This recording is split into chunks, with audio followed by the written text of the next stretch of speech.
Good afternoon, good local time, everyone in the audience, offline, online, wherever you are. Welcome to the fourth day of the European Literature Festival. We are live from Instituto Cervantes. I'm Javier Fernandez, the head of culture, and it's an incredible day for us and a great pleasure to be hosting three sessions that we're going to have today from different countries and different authors. It is a great privilege to have today Daniel Schmichula from the Embassy of Slovakia and the writer Tomáš Forró. Thank you very much, and please give him a big wide applause of applause. Thank you very much. Thank you for the invitation.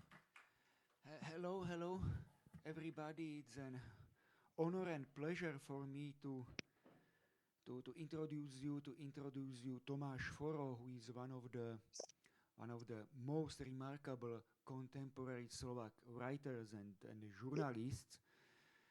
He was born in 1979. He's not so old. He's even younger than me. His specialization is not very typical for today Central Europe. It is war, violence, conflicts. He was able during several last years to document war in Ukraine. He published recently a book with the title Donbass about the civil war and Russian aggression in Ukraine in about 2014, 2015, 2016. But he was not limited just only to the Eastern Europe, and he was able to document conflicts also in Latin America. It means in Venezuela, Colombia, and an earthquake in Ecuador. He was so good. He's a very nice cat. His book about the Donbass and about Ukraine was so good that even my father, who is a very old journalist and he's specialist for the post-Soviet space and translator from Russian to Slovak, told me, Daniel, yes, this Tomáš, he's a very, very good writer. I liked his book, and my father is extremely negativistically oriented old man, so that you may be proud on you, Tomáš. So, thank you. I'm not talking about me or about my father or about anything else. It's time for Tomáš, and therefore, Tomáš, please, the floor is yours. Thank you for the invitation. It's my first time in Japan, even virtually. Today, I want to tell you a little bit about my work and my life as a journalist, as a writer in the conflict zone, and namely, I will be talking about Ukraine war, because that's the most important conflict we have had on this planet for decades, I believe. For sure, in terms of its intensity and number of victims, and maybe even consequences for the whole world, because we see that what is going on in Ukraine has great impact on world economy, even on the possibility of hunger in some remote countries, on the European and even Japanese security.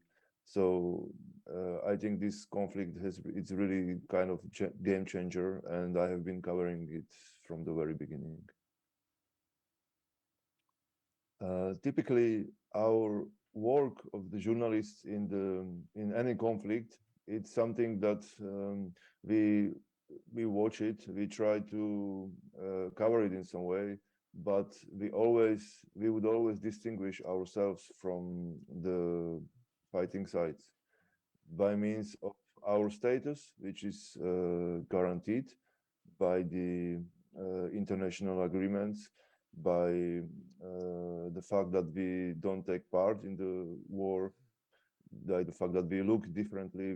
We just make sure that anybody is on the battlefield can clearly see that we are not part of the conflict, that we don't fight, and we shouldn't be killed by anybody because we are not enemy to anybody. We are just there to show the rest of the world what is going on. This war, however, has changed this pattern considerably, and that's at least in one thing, that to survive as a journalist in this conflict, you really need to really kind of adjust yourself to the battlefield. If you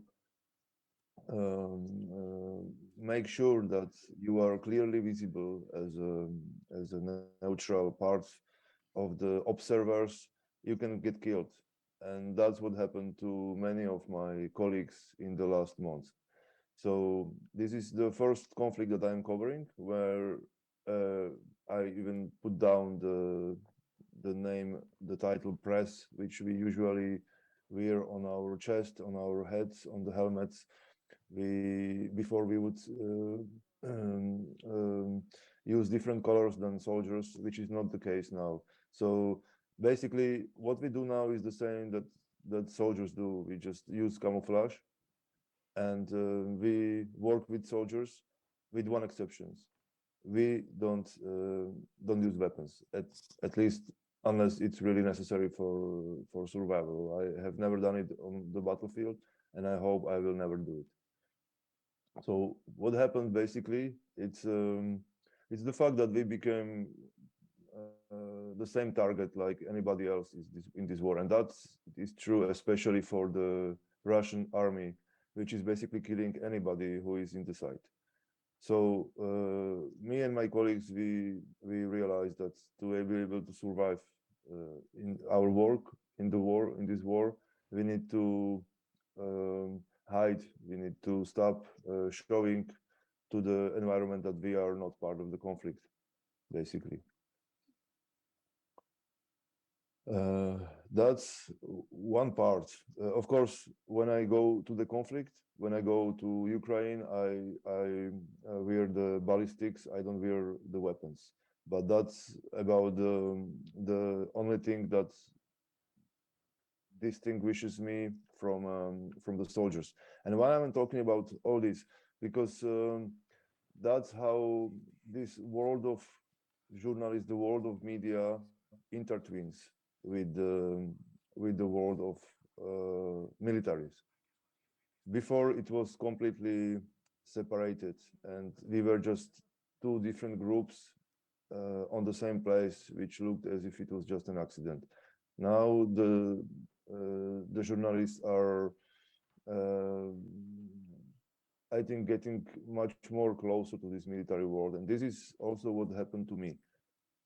In the last months of my travels, of my covering the Ukrainian war, I realized myself that for the first time in my professional career, I am actually getting much closer to the military and to the soldiers than to the civilians. It was very interesting to notion this even when I was moving in the purely civilian environment a few weeks ago in Donbass. Donbass is a very notorious part of eastern Ukraine. It's the place where all this war started 8 years ago.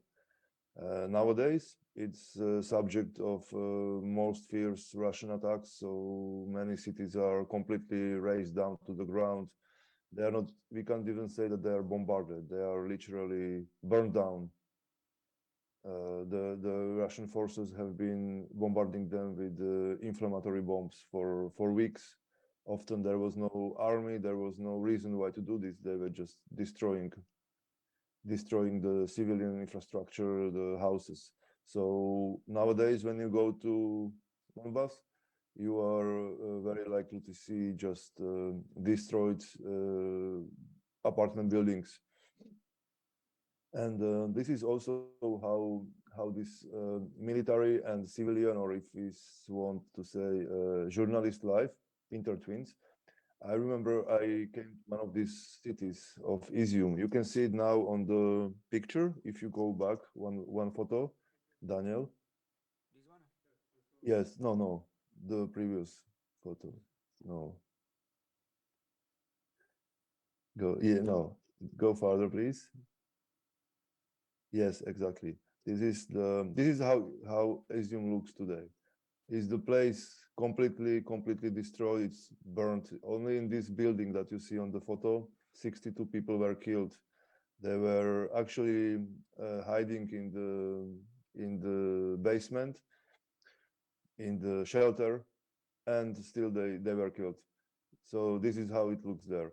And one day I come there, it was already October, so it's very cold weather. It was maybe +2 outside. It was heavy raining, and I came there as a civilian, and I was looking for the civilian topics. I wanted to talk to the civilian people, but coming to place like this, I suddenly realized that I have absolutely no place to live, because there are no shops, there are no hotels, there is basically nothing. There was no electricity, no gas, no water.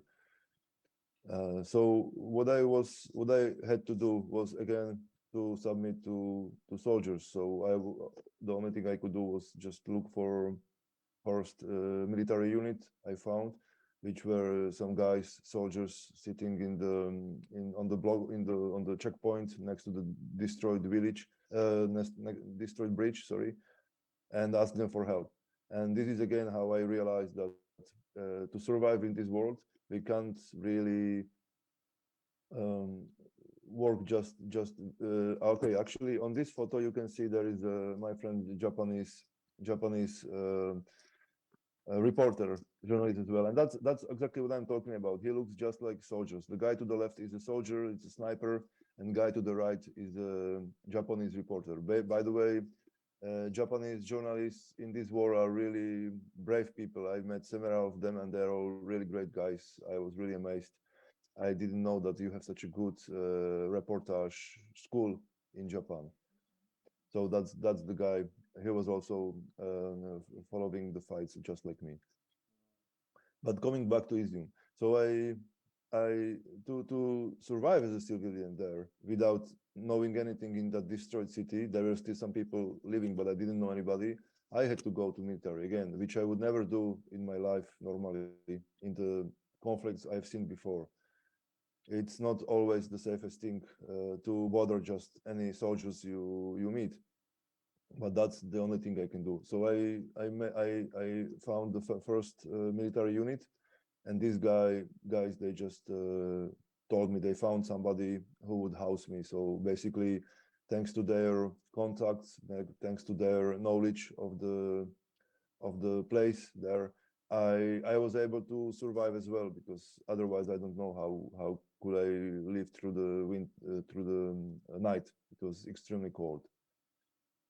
So this is again how these two worlds are becoming so close that at some stage you as a journalist start to asking yourself if you are more now sympathetic to the civilians or the militaries. It's just not possible to separate it. That's for me in my professional career. That's the first time in my life when I feel like this. And what does it mean? I think it means that this war is so massive, this war is so overwhelming, that um, the military life starts to take over even the like many parts of civilian existence, and civilian life is basically submitting completely to the needs of military and to this military world. This is how it looks in Ukraine now in terms of course, military operations, in terms of administration, and also in many different aspects of life. Also, if you consider it just very basic terms, that now in Ukraine, when you work in the city, you are most like if you are to see some civilian males, most likely many of them will be just wearing uniforms. they became soldiers. So basically, this military aspect of reality took over uh, many aspects of life of society as such. That's very interesting at one side, but also very scary, because military and civilian worlds, they should never live together in such a way. And when they do, we see that this is something very serious, that it's the very existential threat to the whole society when it has to act like this. I think almost all my friends who I know in Ukraine are now in the army, or they are subscribed to the army, so they are ready to go to the front line whenever they are asked. They already have weapons in their house. They have uniforms. They are just basically waiting to be deployed. So that's the case for many of the young men in Ukraine. So that's another part of the story, another aspect how to look at the Ukrainian war, how the whole society is submitting to the needs of military and to the world of military. But with my visits to the front line and to these countries as such, I realized that meeting or living with the soldiers is more and more. I find it more and more interesting. This is something which I, in the previous times, and even in Ukraine in the previous times, because I used to visit Ukrainian front line before the Russian invasion in the February. As we know, this war is taking place for 8 years. It hasn't started at the beginning of this year. It has started back in 2014, and I've been covering the conflict since then. But always when I would go to the war zone, I would prefer to listen to the stories of regular people, and that was for one reason. I would meet a lot of soldiers as well, but it was always very boring. Let's say very boring. You talk to the guys who sit in some trenches or in some bunker, and you ask them why they are there, and you would hear that they want to protect their families, their homeland. Some of them would say that they get quite a good money, why not to say it, and so on. That was all the same. But now, when I was engaged in this whole situation, and I really started talking to the soldiers a lot. I mean, like living with them sometimes and spending weeks with them, I realized that this black and white picture is not really accurate. That when we as journalists come to the soldiers, and again, before I would come there in the civilian clothes, I would go there with my laptop, and even if I had the bulletproof vest, it would be clearly distinguished by color from their camouflage. There would be a big title press. So what could the soldiers think about me? They think I'm outsider. I'm somebody who came there to bother them, to maybe to waste their free time for talks they don't like to. So basically, they wouldn't accept me. They wouldn't talk to me much about themselves. But now, when as I described it as the beginning, and now we see the point why I was talking to you about this, that I started visiting the military units as one of them, in a meaning that I would wear the uniform. Maybe I would not wear the weapons, but I would become more part of them. I realized that situation changed as well, and they started to trust me much more. They would take me much more keenly to the different military operations to see them. They would just start trusting me, and our interviews with them, our talks with them would also be much more honest. And that's when I started realizing that soldiers are also civilians, in a way that there is always an interesting story behind their life, how they decided to join, how do they perceive it. And this is where it starts to be extremely interesting and fascinating for me, to get out of people who all look the same, who all seem to be talking the same things, and who seem to have the same job, to start talking all those different stories from them. And that's where I again become paradoxically from soldier journalist and writer, because suddenly I have this green field which looks all the same, but each part of it has a very different story. Why, how they even join the army, how do they perceive the situation, how they think about their future. That's also a very interesting thing to hear. And even what they were doing before jobs. I met their engineers, I met their philosopher, I met their journalists as well, because many of my Ukrainian colleagues, they actually decided that they will switch their job, and they will really just something that was untouchable for us, the journalists, to use weapons. That many of the Ukrainian journalists actually decided that they are there to become soldiers, and they will better protect their land with weapons. So these are also many people are like this. Many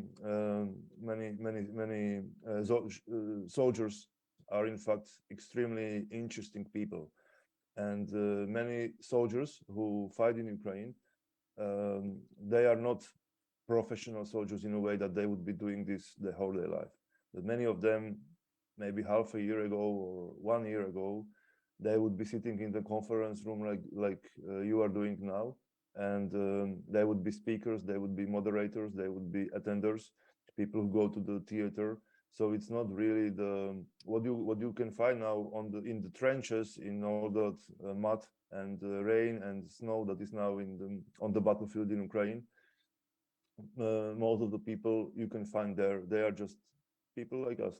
That's what I started to realize, and that's something what really started to fascinate me, because that's again the moment where the civilian and military lives they completely intertwine, and again the moment which shows how this war is really affecting everything, especially the civilian life. It's not only about the bombs which are even now being dropped on the Ukrainian cities. It's not only about the killed and raped women and children, which that's one of the signatures of Russian army in Ukraine now.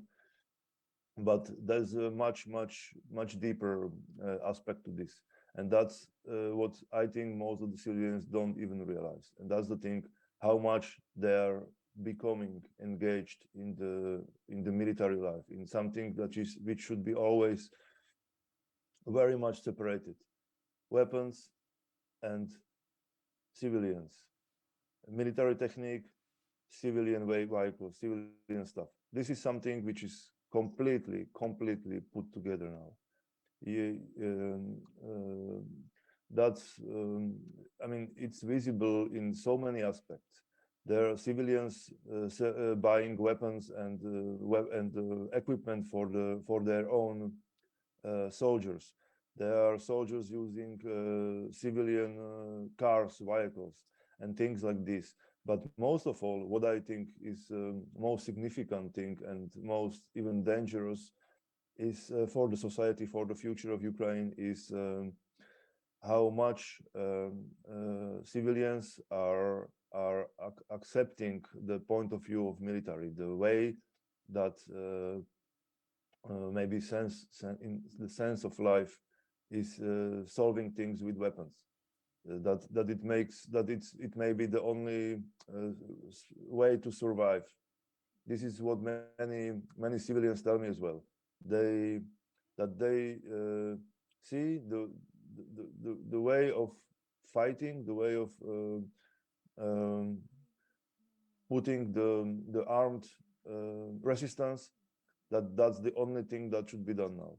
I think that's very not maybe dangerous. Now it is Ukraine is living in the existential threat now by the Russia. So even the civilians are taking up arms, they are hiding them in their basements, and they say when the Russians come, we will hit them with all we have. We will be shooting at them from the civilian windows, from our residential buildings, and from the basements, and let them come to our cities, and we will kill them all. This is very understandable because they really feel this as their very like substantial threat. But for the future, I think this will pose yet another big challenge for the Ukrainian society, for the whole, I mean, kind of sense of where should be the society and how much it should stay away from the military. This is the question which people in Ukraine don't even start to ask, but we should. I should as well, because I have seen how it goes wrong when military and civilians they get twisted together in some very scary way. And one of these examples are military dictatorships, which we know, for example, from South America. I have been reporting one of them, Venezuela, and that's exactly the example where you, at some stage, you lose the touch between what is civilians, what is militaries. Militaries have basically taken over everything. They decide on who gets the food, who gets the fuel, petrol, who can go out of the country, who cannot go inside, who can be killed and why.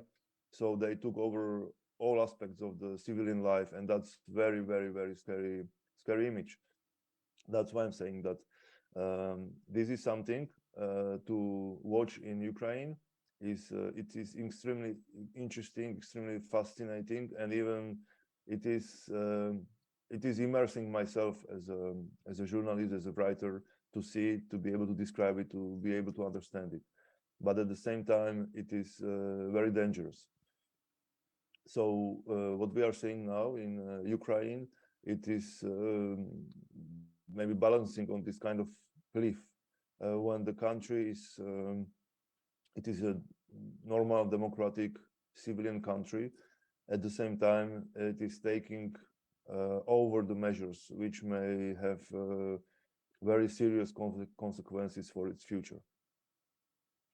So that's another way how I'm looking at the situation, and how I'm trying to understand this dichotomy that I'm talking since the beginning of my presentation between the life of a journalist and the life of war, or between the civilian and the military world.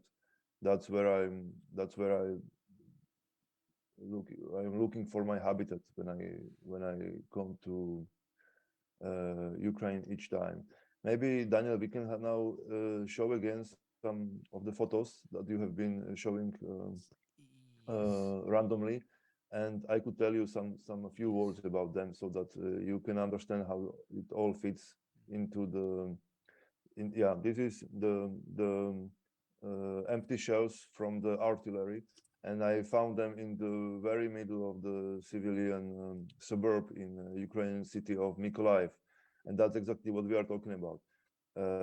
How this connection, or this mix-up, let's better say mix-up, between military and civilian world is the best way and the most dangerous way it is visible in the cities, in the civilian cities.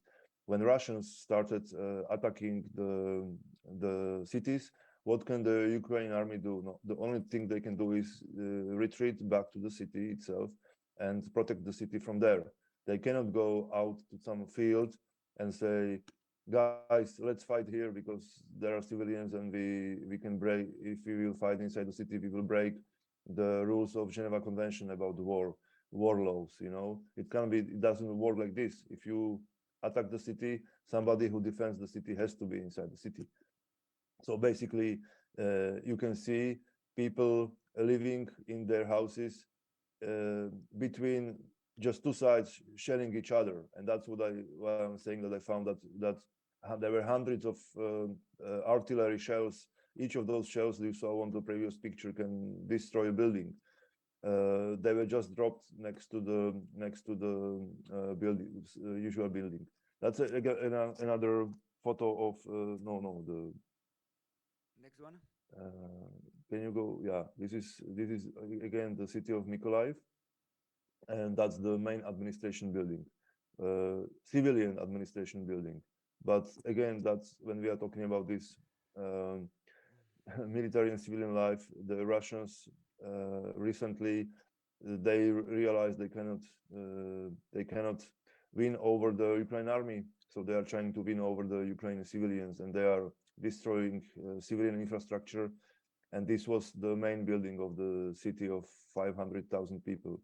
So they just put rocket into it and killed all the civilian people, all the civilian officers who were working there.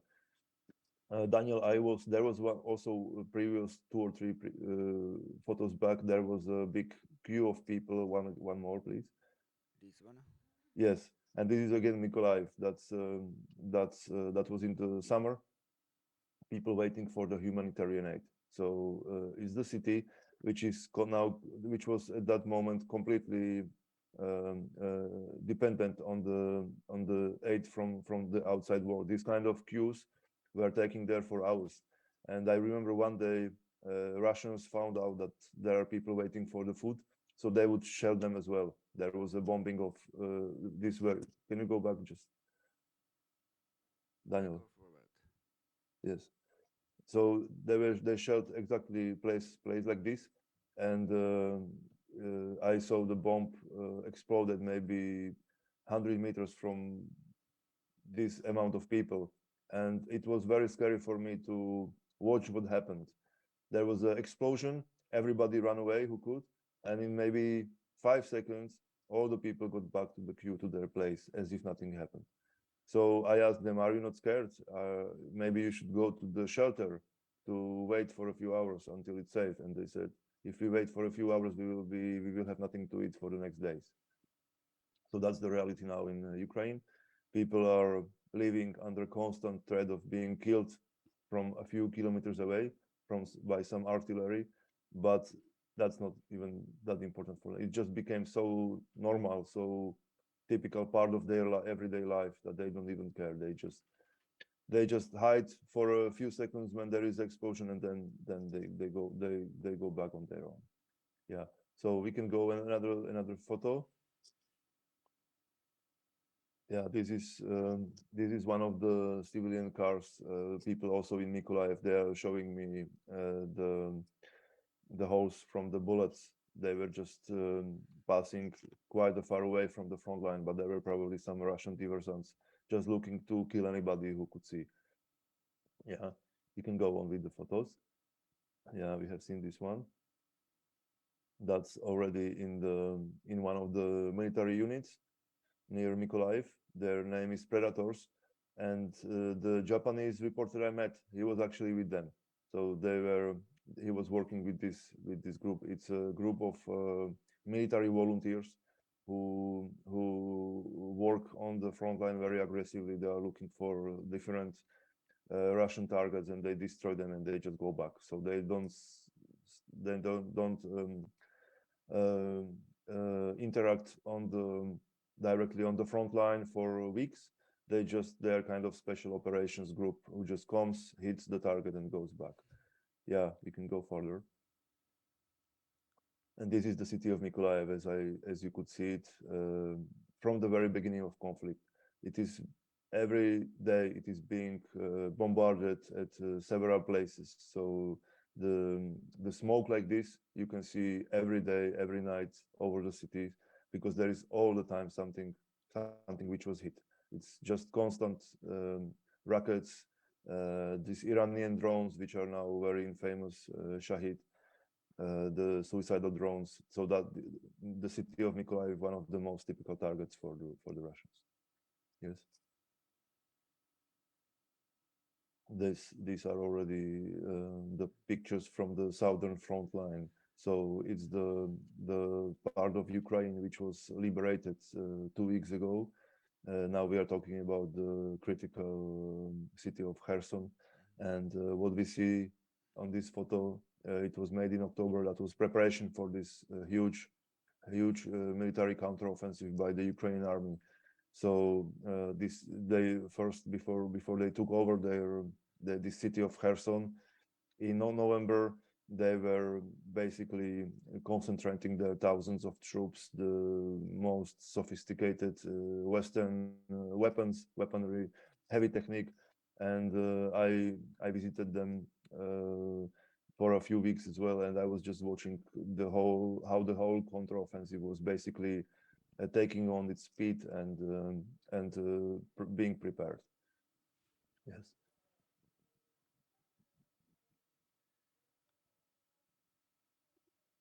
That's in one of the military bunkers. We came there with the volunteers. We brought these guys some new uniforms and shoes and food, some sweets. And when we arrived to that place, we got attacked by the Russians. They apparently spotted us. The Russian tank destroyed our house. So we had to spend some more hours in that bunker to wait to be rescued. And this is also the southern front line. It's a tank position. So you can see on the right side, it's a Ukrainian tank. And these guys lived like this for weeks now. They are away from this position, but typically they would be living under this bridge. The tank was normally digged inside the ground so that it cannot be destroyed very easily, and they would be just firing at the enemy positions, and whenever needed, the tank would go out of its hideout from the bridge and just hit the targets and go back. So this is how it typically looks. There were like 20 or 25 people living next to this tank, 2 or 3 tanks, and they would maintain them, they would drive them, they would fight. That was their camp, just tank parking below the bridge. Bridge is also very good, always very good hiding for heavy technique, for the heavy weaponry, because if you want to hit the tank, which is below the bridge, first you have to destroy the bridge, which is not so simple. Yeah. This is already the tank in action. It was T-74, so not very new one, but it's still pretty much usable. And I have to say that both sides are most typically using rather old weaponry on the very front line, because this is very front line. Like they are firing, maybe there are 500 or 700 meters from us. There are Russians already. So for these jobs, they are using rather old techniques, both Russians and Ukrainians, because this tank can be destroyed. They could be easily killed as well. So if any of the sides in that given sector of the front line, they have some better weaponry, they use it only for hit and run operations. So they never keep it this close to the front line where it can be easily destroyed. For that job, they use us. They use this kind of tanks. Yes, you can go further. That's also the city of Mykolaiv, and it's just aftermath of the Russian attack. If you look at the car, it has tens, if not hundreds, of little holes. That's when the shrapnel hits the civilian objects like this.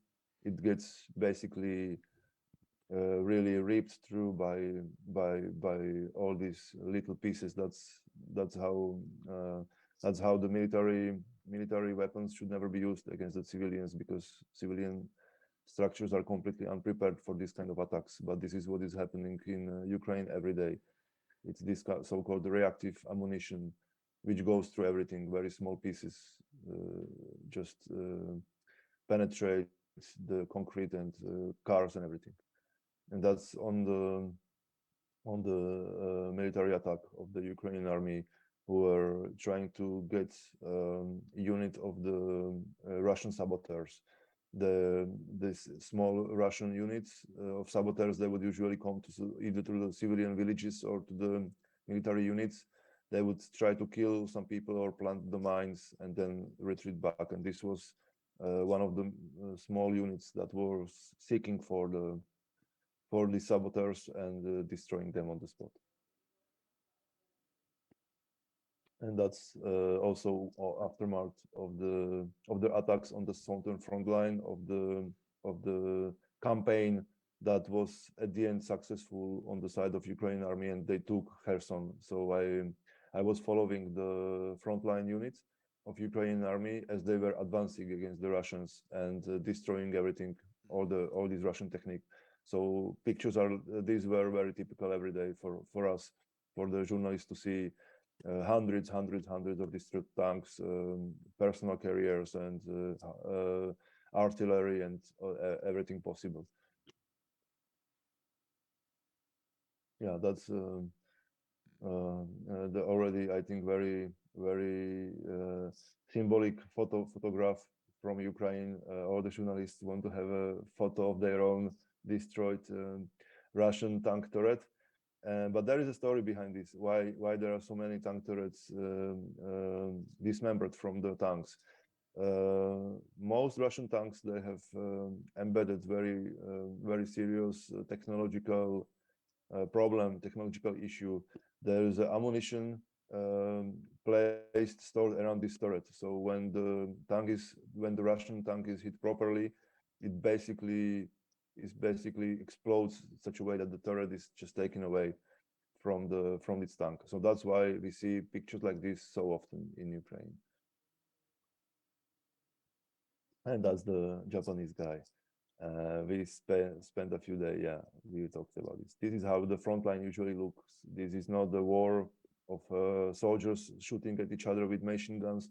This is the war of the howitzers and tanks shooting at each other from a few kilometers away. But what you can see on the photo, the two explosions, they are not just two explosions in the field.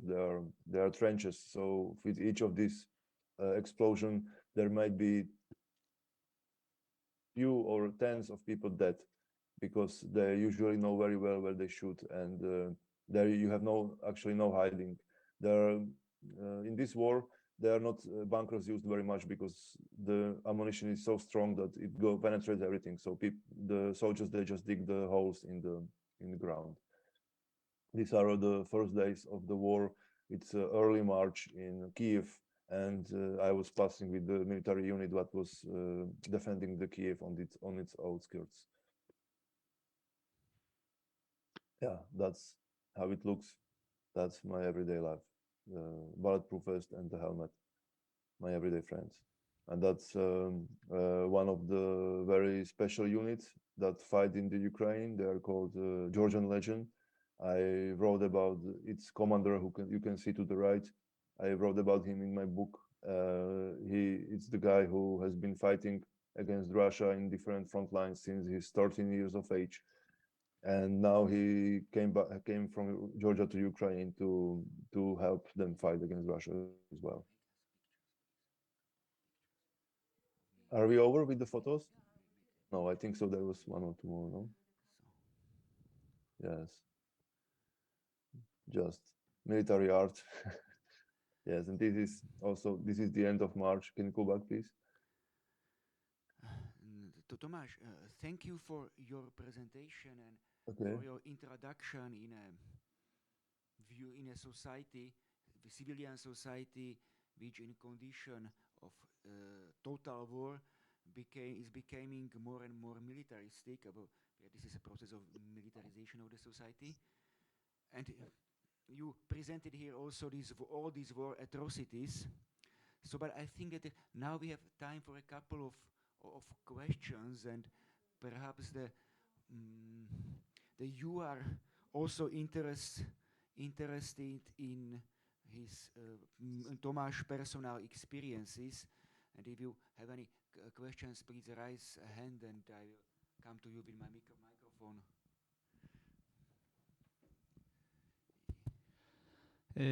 貴重なご報告ありがとうございました。通訳入ってますでしょうか？ OK？ はい。貴重なご報告ありがとうございました。私聞きたいのはウクライナの人たちの現在今のですね生活状況ですよね。で発電所がですねどんどん攻撃されて電気は止まるし水道も止まってるし、これから非常に寒い冬を迎えるわけなんですね。今そのウクライナの人たちの生活状況、その物資の乏しさ、それから食料、特に食料中心ですね。でどのような生活状況なのか、かなり深刻な状況じゃないかと思いますが、いかがでしょうか。ちょっと教えてください。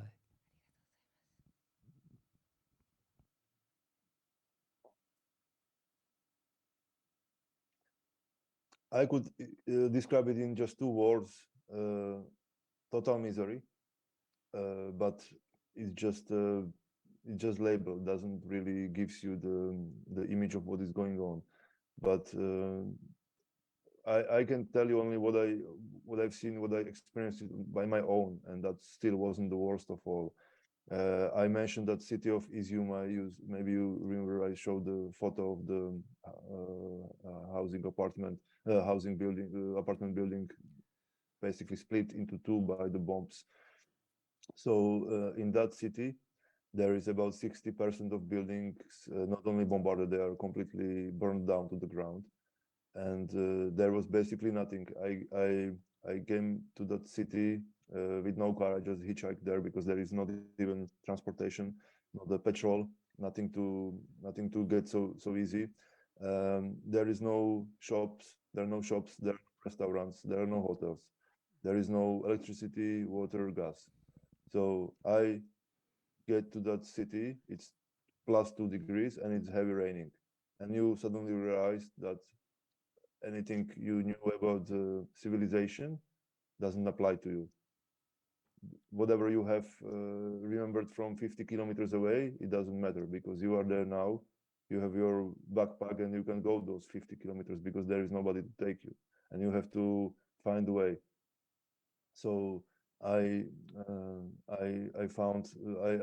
talked to that soldiers, and they found some old local guy who took me inside in his house. It was just as cold as outside, to +2, but it wasn't raining at least. And this guy was living on the pumpkins which he grew on his in his field, and he told me he has like 5 tons of pumpkins so that he can survive the whole winter. So that's what does it mean when I say total misery? That's how it looks in the images in the real life. You know, the guy, he was like 70 years old, and they were cooking outside on the rain. They found some trees, some old wood, and they were just making the food outside because there is no way how you can do it in your kitchen. Your kitchen is unusable. There is no water. There is no gas, no electricity. So they would meet several people from the neighborhood, and they would make the food. Everybody would bring a little bit food. They would cook it outside on the street by themselves, and make some food that everybody can survive. And this is how it looks, and this is how it will look in the winter. Plus, there will be people dying of the cold. This is, I think, already happening in many places. Thank you. It's very difficult to describe it in any other way. Thank you, Tomáš. Do we have more questions, please? And I will ask Hiroko to make pictures of us when we are standing here. So do we have more pictures here? More questions, please? Raise your hand here.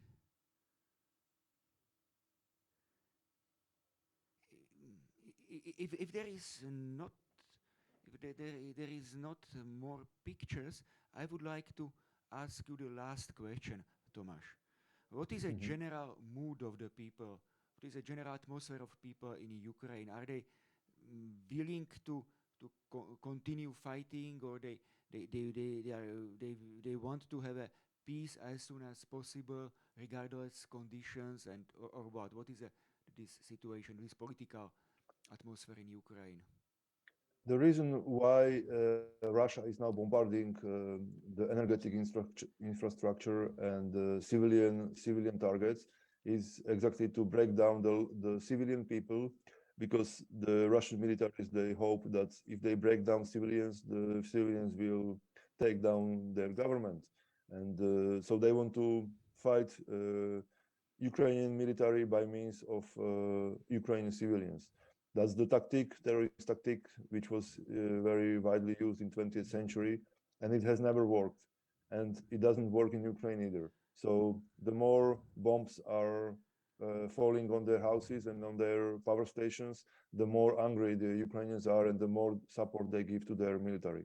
So if you, just to answer your question, Ukrainians are, I think, more and more reliant every month, every week, every day. And anytime I come to Ukraine again, I see the people are even more angry and more ready to withstand anything that goes. They say, we know we will be cold, we know we will be hungry, we know we will be dying, but we know we will never submit to Russians.